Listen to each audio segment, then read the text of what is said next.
this good? That work? Fantastic. Okay.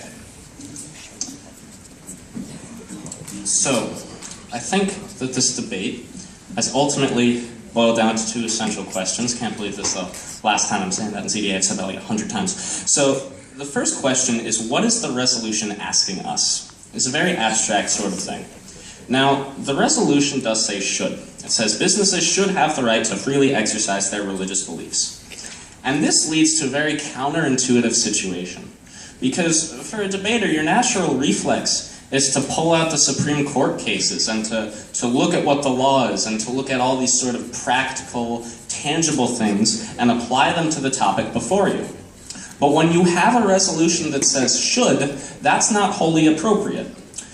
What should implies is basically, in a perfect world, what would happen, what ought to be going on.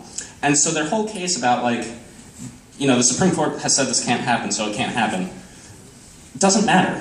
Not a single Supreme Court case that they've cited has mattered. Whenever you hear verses, just let it go and disregard it. Now I want to talk about their definition. I mean, you can't just like define whatever you want. They define free exercise as implying the right to exercise religion except to the detriment of others. This is really misconstruing the resolution to an extreme degree. It's just flat out swirling. Like, if that was what that term meant, the resolution would be equivalent to like resolved religious freedom is good. And it wouldn't be a debatable resolution. Because you have to, when you're arguing affirmative, you have to talk about how religious freedom hurts other things, but in their position they have to say it's worth it. You can't just have this case where you say, like, we're going to have religious freedom defined in such a way that it never harms anything.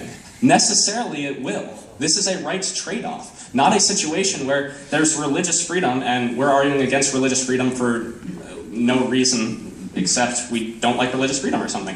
That's not what this debate is about. This debate is about a rights trade-off. So that clarified. All that clarified. Our second question that I want to talk about is, does the resolution result in an unacceptable rights trade-off? And we would tell you that it does. And the first thing that you need to look at is really justice. Because if every other one of my points fell here, we would still win on that alone. Because what our opponents are saying, regardless of their definitions, regardless of how they frame things or how they argue, at the end of the day, affirmative necessitates that you say that it is appropriate that people be able to discriminate on the basis of uncontrollable factors because of their religious viewpoints. We don't hold religious freedom in such a high regard that we feel it is just to allow people to discriminate because of it. We feel that discrimination is a much more severe harm, that people ought to have the right to pursue gainful employment, to pursue important opportunities, and to not be judged by things that they cannot control. The second thing that we want to talk about, the right that is forfeited, is safety. Now, they say like they can get around this by just fiating in. They'll say, oh, well, the government will provide contraception now. That's very convenient. The other means they suggest are wholly less effective and just deny the fundamental conflicts that exist here. Employers ought to be providing this material. It is completely just that they do so, and it increases the public safety by reducing the spread of disease. Now, I have not even heard a justification of them about why is religious freedom so important. I think we all kind of take for granted that it is. But when we're deciding rights trade-offs, the question is what's more important. And while religious freedom absolutely has value, it is not nearly as valuable as all of the other things that we have pointed to, and for these reasons, for the last time, I strongly urge a negative ballot.